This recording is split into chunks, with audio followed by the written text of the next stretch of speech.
নতুন শুরুর আগেই বিপত্তি, হঠাৎ করেই খারাপ খবর টেলিপাড়ায়। ক্ষতবিক্ষত অভিনেতা ইন্দ্রনীল চ্যাটার্জি। কি হয়েছে অভিনেতার? খুব শীঘ্রই শান বাংলায় সম্প্রচারিত হবে নতুন ধারাবাহিক ভালোবাসার রং রুট। সেখানেই নায়কের ভূমিকায় দেখা যাবে ইন্দ্রনীলকে। আজকাল .in-কে ইন্দ্রনীল বলেন, একটি অ্যাকশন দৃশ্যে শ্যুট করা হচ্ছিল কাঁচের বোতল নিয়ে, কিন্তু সেটা ভুলবশত আমার মাথায় এসে লাগে, তারপর কপাল ফুলে যায়, এমনকি চোখেও আঘাত লাগে। শুটিং বন্ধ করে আমাকে বাড়ি ফিরে আসতে হয়, কিন্তু এখন একটু ভালো আছি। ধারাবাহিক সম্প্রচারের আগে চোটপ্রাপ্ত ইন্দ্রনীল। মন ভালো নেই নায়কের।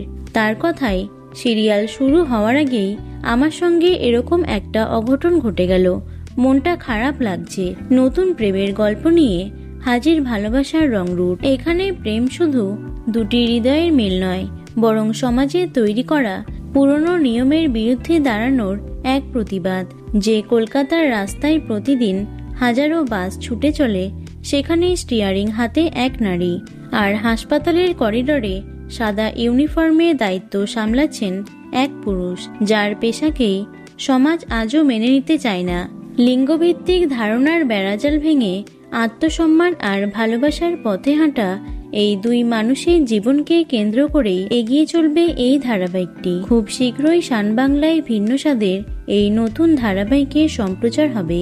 আশা করব ইন্দ্রনীল দ্রুত সুস্থ হয়ে আবারও কাজে ফিরবেন। তো বন্ধুরা, ভিডিওটি এটুকুই। টলি দুনিয়ার অন্যান্য খবর পেতে চ্যানেলটি সাবস্ক্রাইব করতে পারো। ধন্যবাদ।